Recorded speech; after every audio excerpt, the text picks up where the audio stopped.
ನೋಡಿ ಕಲಿತಾರಂಥದ್ದು. ಹಾಗಾಗಿ ಪ್ರತಿಯೊಬ್ಬ ವ್ಯಕ್ತಿನೂ ನಮ್ಮಲ್ಲಿ ನಮ್ಮ ಸಿಲೆಬಸ್ಸಲ್ಲಿ ಅಥವಾ ನಮ್ಮ ಎಜುಕೇಷನ್ ಕರಿಕ್ಯುಲಮಲ್ಲಿ ಈ ಆಯುರ್ವೇದ, ಯೋಗ, ಇದ್ರ ಬಗ್ಗೆ ಪ್ರಾಣಾಯಾಮ, ಧ್ಯಾನದ ಬಗ್ಗೆನೇ ಒಂದು ವಿಶೇಷವಾದ ಕಾಳಜಿ ಇಟ್ಕೊಂಡು ಅದರಲ್ಲಿ ಸಿಲೆಬಸ್ಸಲ್ಲೇ ಇನ್ಕ್ಲೂಡ್ ಮಾಡಿದಾಗ ಆ ಮಕ್ಕಳ ಆರೋಗ್ಯ ವೃದ್ಧಿ ಆಗುತ್ತೆ. ಹಾಗಾಗಿ ಈ ಕಾರಣದಿಂದ ಇದು ಆಗ್ತಾ ಇದೆ. ಮತ್ತೆ ಜನರಲ್ಲಿ ಜಾಗೃತಿ ಆಗುತ್ತೆ, ಜನಕ್ಕೆ ಮಾಹಿತಿ ಇನ್ಫಾರ್ಮೇಶನ್ ಜಾಸ್ತಿ ಸಿಗುತ್ತೆ, ಹೊರತಾಗಿ ಮಿಸ್ಇನ್ಫಾರ್ಮೇಶನ್ ಜಾಸ್ತಿ ಇದೆ. ಅಥವಾ ಈ ಫೇಸ್ಬುಕ್ಕಲ್ಲಿ, ಯೂಟ್ಯೂಬಲ್ಲಿ, ಯೂನಿವರ್ಸಿಟಿ ಫೇಸ್ಬುಕ್, ವಾಟ್ಸಪ್ಪಲ್ಲಿ ಕಲ್ತಿರೋಂಥ ಯೂನಿವರ್ಸಿಟಿ ಡಾಕ್ಟರ್ಸ್ ಬಂದು ಅಡ್ವೈಸು, ಟಿಪ್ಸನ್ನು ಕೊಡೋದ್ರಿಂದ ಜನರಿಗೆ ಅದರಿಂದ ದಾರಿ ತಪ್ತಾ ಇದ್ದಾರೆ. ಅದು ಆಗ್ತಾರಂಥದ್ದು.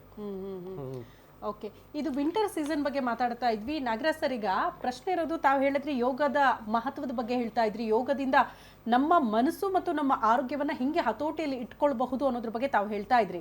ಈಗ ಯೋಗದ ಮಹತ್ವ ಕೂಡ ಮೋಸ್ಟ್ಲಿ ಮನೆಯಿಂದಲೇ ಪ್ರಾರಂಭ ಆಗಬೇಕು ಅಂತ ಅನ್ಸುತ್ತೆ. ಏನಂತೀರಾ? ಮಕ್ಕಳಿಗೆ ಚಿಕ್ಕ ವಯಸ್ಸಿನಿಂದಲೇ ಅದ್ರ ಬಗ್ಗೆ ಮಹತ್ವ ತಿಳಿ ಹೇಳೋ ಪ್ರಯತ್ನಗಳಾಗಬೇಕು ಅಂತ ಅನ್ಸುತ್ತಾ? ಇವಾಗ ಮಕ್ಕಳನ್ನ ಏನು ಮಾಡ್ತಾರೆ, ವಾಕ್ ಕರ್ಕೊಂಡು ಹೋಗ್ತಾರೆ, ಮನೆಯಲ್ಲಿ ಕೂತ್ಕೊಂಡು ಸ್ವಲ್ಪ ದೇವ್ರ ಧ್ಯಾನ. ತಂದೆ ತಾಯಿ ಜಿಮ್ಗೆ ಹೋದ್ರೆ ಅಲ್ಲೂ ಕರ್ಕೊಂಡು ಹೋಗ್ತಾರೆ ಮಕ್ಕಳನ್ನ. ಇವಾಗ ಅಲ್ಲಿ ಸೇರ್ಸಲ್ಲ ಬಿಡಿ ಮಕ್ಕಳನ್ನ.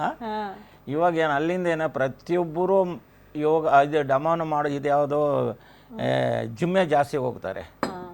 ಯೋಗಕ್ಕಿಂತ ಸ್ಕೂಲಲ್ಲಿ ಮಾಡ್ತಾ ಇದ್ದಾರೆ. ಇವಾಗ ಮಕ್ಕಳಿಗೂ ಗೊತ್ತಾಗುತ್ತೆ. ನಾವು ಹೆಚ್ಚು ಕಮ್ಮಿ 50,000 ಜನ ಟ್ರೈನ್ ಕೊಟ್ಟಿರ್ತೀವಿ, ಎಲ್ಲ ಚೆನ್ನಾಗಿ ಅವರು ಪಳಗಿದ್ದಾರೆ.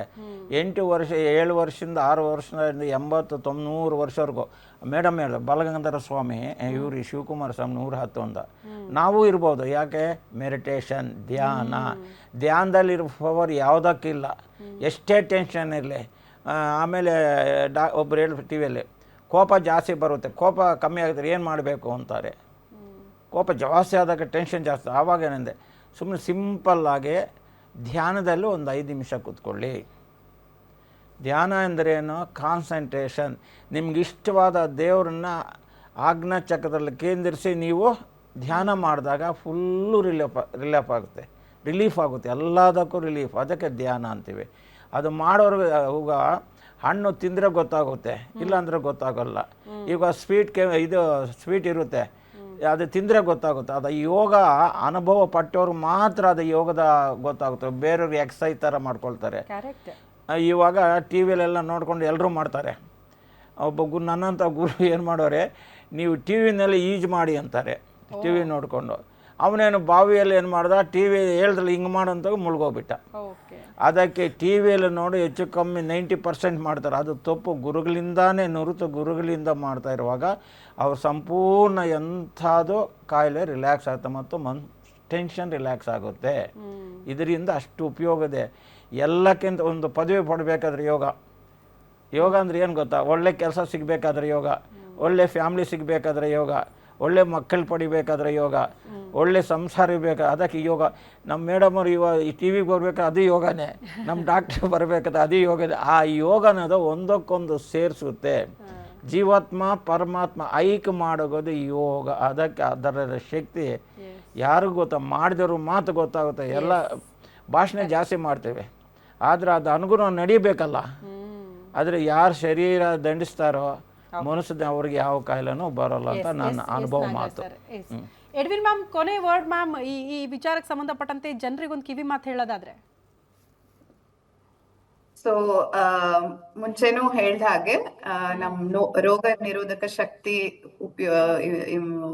ಇನ್ಕ್ರೀಸ್ ಮಾಡ್ಕೊಬೇಕಂದ್ರೆ ಮೇನ್ ಆಗಿ ನಾವು ಸಮತೋಲನ ಆಹಾರ, ಬ್ಯಾಲೆನ್ಸ್ ಡಯಟ್ ನ ಪಾಲನೆ ಮಾಡ್ಬೇಕಾಗತ್ತೆ. ಜೊತೆಗೆ ಎಕ್ಸಸೈಸ್, ಸ್ಲೀಪ್, ಸ್ಟ್ರೆಸ್ ಮತ್ತೆ ಹೈಡ್ರೇಷನ್, ವಾಟರ್ ಇಂಟೇಕ್ ಇವೆಲ್ಲ ಕೂಡ ಮುಖ್ಯ.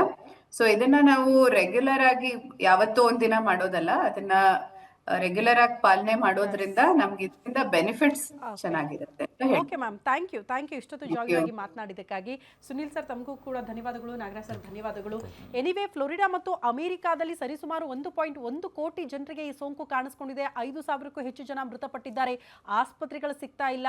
ಜ್ವರ, ಕೆಮ್ಮು, ಶೀತ ಇದೇ ರೀತಿ ಅಂತ ನೆಗ್ಲೆಕ್ಟ್ ಮಾಡಿದವರು ಕೂಡ ಜೀವ ಕಳ್ಕೊಂಡಿದ್ದಾರೆ. ಹಾಗಾಗಿ ನಮ್ಮಲ್ಲಿ ಆ ರೀತಿ ಆಗಬಾರದು. ಈಗಲೇ ನಿಮ್ಮ ಆರೋಗ್ಯದ ಬಗ್ಗೆ ಕಾಳಜಿ ಇರಲಿ ಅನ್ನೋ ಕಾರಣಕ್ಕೆ ಈ ಜಾಗೃತಿ ಕಾರ್ಯಕ್ರಮವನ್ನು ಮಾಡಿದ್ದೀವಿ. ದಯವಿಟ್ಟು ಆರೋಗ್ಯದ ಬಗ್ಗೆ ಕಾಳಜಿ ಇರಲಿ. ಜೀವನ ಶೈಲಿ, ಆಹಾರ ಪದ್ಧತಿಯನ್ನ ಆದಷ್ಟು ಚೇಂಜ್ ಮಾಡಿಕೊಂಡ್ರೆ ಒಳ್ಳೆಯದು ಅಂತ ಹೇಳ್ತಾ ಇದಾಗಿತ್ತು ಈ ಹೊತ್ತಿನ ವಿಶೇಷ. ಇದು ಗ್ಯಾರಂಟಿ ನ್ಯೂಸ್, ಸುದ್ದಿ ಖಚಿತ, ನ್ಯಾಯ ನಿಶ್ಚಿತ.